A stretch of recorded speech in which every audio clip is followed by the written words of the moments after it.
पता है, हमने तो खैर आपको पहले बता दी थी, मिठाई भी खिला दी थी, लेकिन बहुत इम्पॉर्टेंट ये प्रेस कॉन्फ्रेंस या प्रेस टॉक है 3 नुकात के ऊपर जो पाकिस्तानी कौम को पता होनी बहुत ज़रूरी है, समेत आप लोगों के। नंबर 1 कि यूनानिमसली पास हुई है, इसमें कोई ऑपोजिशन का एक भी वोट नेगेटिव नहीं डाला गया, जो कि उनके पास थी ऑप्शन। कौम को तो बड़ी गुमराह करते रहते हैं हर वक्त कि जी हम तो ऑपोजिशन कर रहे हैं, लेकिन अंडरस्टैंडिंग ऐसी थी कि सब बाहर गए। भाई अगर आपके पास वोट 2 थे, 4 थे, 50 थे, 25 थे, 20 थे, आप रजिस्टर कराते ना, तो रजिस्टर नहीं हुई। नंबर 2 ये कि मदद भी पीटीआई ने की, और नंबर 3 ये कि 243 के ऊपर कोई तकरीर पाकिस्तान की किसी पॉलिटिकल पार्टी ने नहीं की। ठीक है, तो फिर इसके मतलब ये है कि सब यूनानिमसली इसको एक्सेप्ट करते हैं पाकिस्तान की बका को। और इम्पॉर्टेंट चीज़ 59 टाइम्स सेनेट चेयरमैन ने आवाज़ दी कि एतराज़ है किसी को किसी चीज़ के ऊपर। 59 टाइम्स सिर्फ हुकूमती हल्के ने नहीं, या इत्तेहादी ने नहीं, या इंडिपेंडेंट ने नहीं, सब ने यूनानिमसली इसको पास किया, क्योंकि पाकिस्तान की सलामती के लिए था। तो पीटीआई की आज आप लोगों को शक्ल पाकिस्तानियों को ज़रूर पता चलनी चाहिए कि नंबर 1 नेगेटिव वोट नहीं, जो बातें कर रहे थे इतना तूफान फलाना हो गया, धमाका हो गया। नंबर 2 वॉकआउट, यानी कि क्लीन चिट।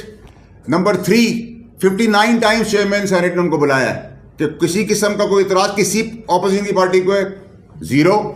और लास्ट और सबसे इंपॉर्टेंट चीज़ कि 243 के ऊपर सब इतनी कहानियां कह रहे थे, मुत्तफ़िका तौर पे उसमें कोई ऐसी चीज़ नहीं होने जा रही थी, सिर्फ प्रोपोगेट किया जा रहा था प्रोपेगेंडे के तहत। उसमें भी यूनानिमसली किसी ने नेगेटिव तो छोड़े, किसी ने बात भी नहीं की है।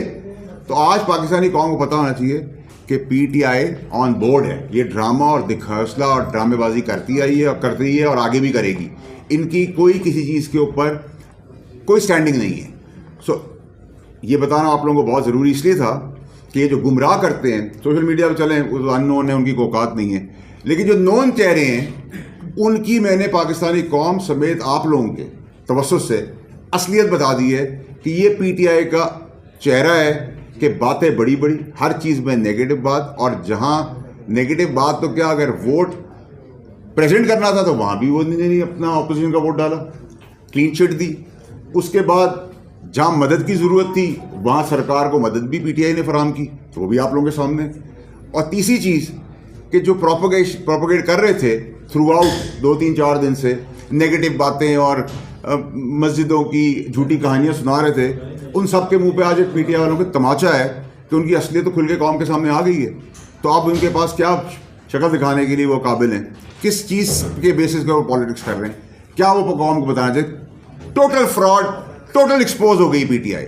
और इससे ज़्यादा एक्सपोजर आपको पहले भी बताता रहा, लेकिन मैंने मुनासिब ये समझा कि क्योंकि बहुत जेन्युइन और सीरियस और बड़ी इंपॉर्टेंट चीज़ है पाकिस्तानी कौम को किसी की असलियत बताना, तो मैंने आप लोगों को बता दी। सर सैफुल्लाह अबड़ू के इस्तीफे पे क्या कहेंगे, कितना प्रेशर उन पे क्यों डाला गया, और क्या उन्हें दोबारा इलेक्ट करने के लिए आप अपना रोल को प्ले करेंगे? देखिए जी, सैफुल्लाह अबड़ू साहब ने कौमी मुफाद की खातिर वोट दिया, जिसको बड़ी अच्छी निगाह से देखा जाता है, और सारी पाकिस्तानियों को इसी तरह सोचना चाहिए जहाँ पाकिस्तान की कौमी मुफाद के लिए हो।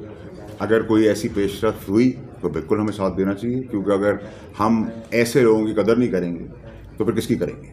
तो मेरा नहीं ख्याल कि उसमें कोई अबड़ो साहब के लिए कोई नेगेटिव चीज़ है।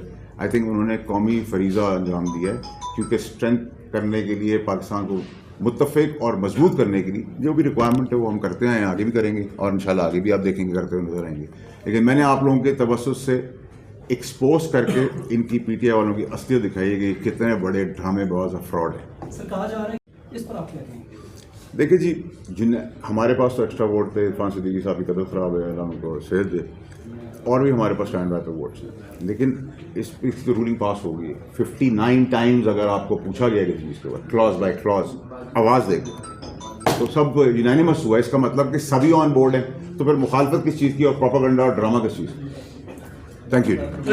सर सिर्फ इतना बताइएगा, इस तरमीम के हवाले से तो आपने उससे मुताल्लिक जुड़ी हुई चीज़ें बताई हैं, तरमीम के बारे में भी थोड़ा सा बता दें, खासतौर पर 243, खासतौर पर आईनी कोड और खासतौर पर बाकी जो चीज़ें थोड़ी सी आपकी प्रेस कॉन्फ्रेंस होगी। ठीक है भाई, देखिए मैं तो वैसे ही सब कौम को बता चुका हूँ, आपके तवज्जुह से आपको भी बता चुका हूँ। अब 59 शिके वो तो मैं याद नहीं कर सकता, लेकिन मोटा मोटा काम जो पाकिस्तान के लिए ज़रूरी था, जो मैं आप लोगों को बोल रहा था कि आप वक्त से पहले मिठाई खाएं, वो पानी से भी ज़्यादा स्मूथ पास होगा, वो पानी से ज़्यादा स्मूथ होते हुए आपने देखा। और आगे पानी से भी ज़्यादा और एक्सट्रीम स्मूथ होते हुए देखेंगे नेशनल असेंबली में, और आगे की तैयारी करेंगे इंशाल्लाह। शुक्रिया जी। वो 28वीं जो है इसमें रह जाएगा वो 28 में करेंगे। इशारे से है क्या? इतना जल्दी जोड़ दूंगा इसको, तो हो जाए तो फिर उसके बाद वो भी दे दूंगा, फिक्र भी कर